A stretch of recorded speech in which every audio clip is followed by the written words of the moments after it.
Praise the Lord. मेरे प्रियो, क्या आपके जीवन में ऐसा कभी दिन आया है जब लोग आपको बोलते हैं, अरे आप तो पहले अपने आप को सुधारो फिर मुझे बोलना, आप तो खुद वो गलती करते हो और मुझे सिखाने के लिए चले हो। तो मेरे प्रियो, आज मैं बाइबल के वचन से इसका कुछ बातों को मैं सिखाने के लिए जा रहा हूँ। बाइबल का पुस्तक पहला राजा उसका 15 अध्याय 30 वचन में इस प्रकार से लिखा हुआ है।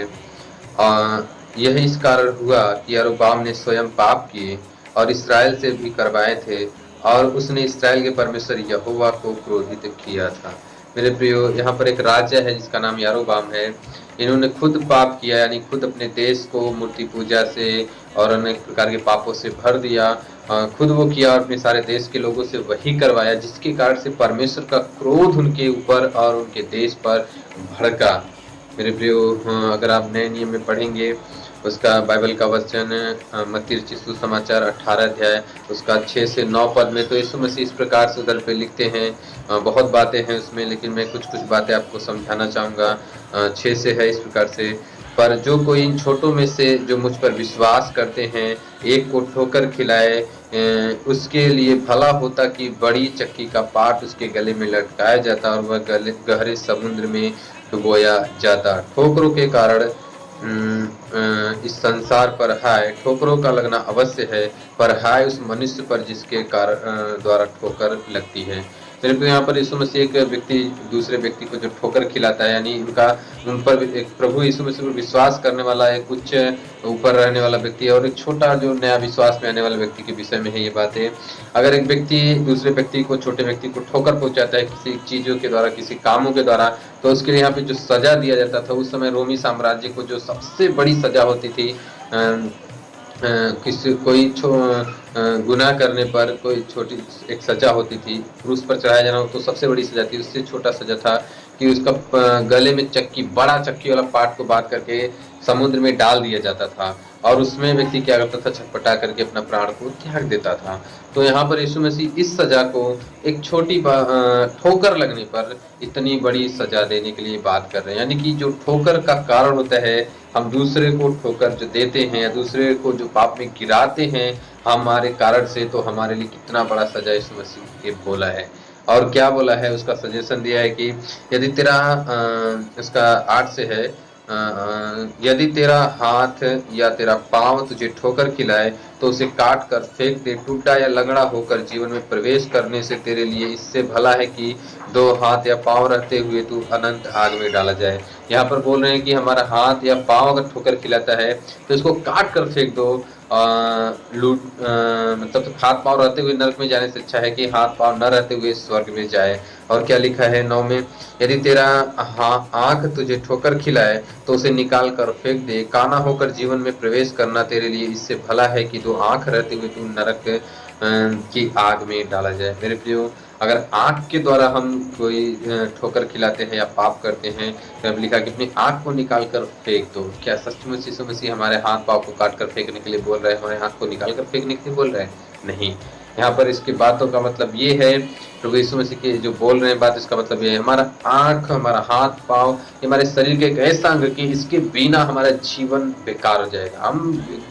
हम खुद नरक के समान हो जाएगा, हमारा जीवन बेकार हो जाएगा, बिल्कुल निराशाजनक, दुख भरा हो जाएगा अगर हमारे पास आंख ना हो और हाथ और पांव ना हो। हमें दूसरे के सहारे का जरूरत पड़ जाएगा, और वो भी व्यक्ति हमारा उतना मदद नहीं कर पाएगा। यानी हमारे जीवन में इतना ही महत्वपूर्ण जिस चीजों को हम देते हैं, अगर उसके द्वारा दूसरों को ठोकर लगता है, हमारा हाथ पांव आंख हमारे जीवन के लिए बहुत महत्वपूर्ण है, ये नहीं रहेगा तो हम नहीं जी सकता।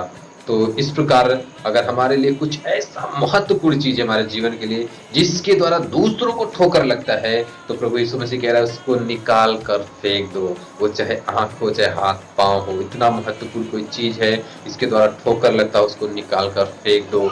यानी कि हमारा उससे नुकसान हो सकता है, हम तकलीफ में हो सकते हैं, हम दुख में चल सकते हैं, हम अंधे होकर के चल सकते हैं, हम बिना हाथ पांव के रह सकते हैं, लेकिन किसी को ठोकर नहीं खिलाएंगे, किसी को प्रभु के लोगों को ठोकर नहीं खिलाएंगे, उनको नीचा नहीं करेंगे, उनको हम कभी भी पाप करने का मौका नहीं देंगे।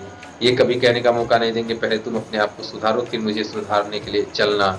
यहोशापात राजा अपने फायदे के लिए, उसको पता था अगर इस्राएली लोग मैं राजा बनना है जीवन भर, तो इस्राएली लोगों को अपने तरफ आकर्षित करना होगा। और वो एक ही कारण था कि अगर वो मूर्ति पूजा नहीं कराएंगे तो ये अपना परमेश्वर को पूजा करने के लिए यहूदा देश में जाएंगे, और एक दिन यहूदा देश का राजा मुझे मार देगा और मैं जीवन भर राजा नहीं बना रह पाऊंगा। लेकिन परमेश्वर का क्रोध पर भड़का, उसने अपने फायदे के लिए सारे देश के लोगों से पाप करवाया, परमेश्वर का क्रोध उसके ऊपर भड़का। परमेश्वर इतना क्रोधित उनके पूरे परिवार को समाप्त कर दिया और इस पूरे इसराइल पर क्रोध भड़का। मेरे प्रियो, इन दिनों में क्या आपको कुछ याद रहे? परमेश्वर का क्रोध हमारे चलते, हमारे देश पर, हमारे गांव पर, हमारे परिवार पर, हम पर वो किस प्रकार से, हमारे जिले पर किस प्रकार से परमेश्वर का क्रोध भड़क रहा है। आज हमें और आपको, जो परमेश्वर के सामने हम गलतियां की हैं, दूसरों को ठोकर खिलाए हैं, उसके लिए आज हमें और आपको परमेश्वर से पश्चाताप करना है।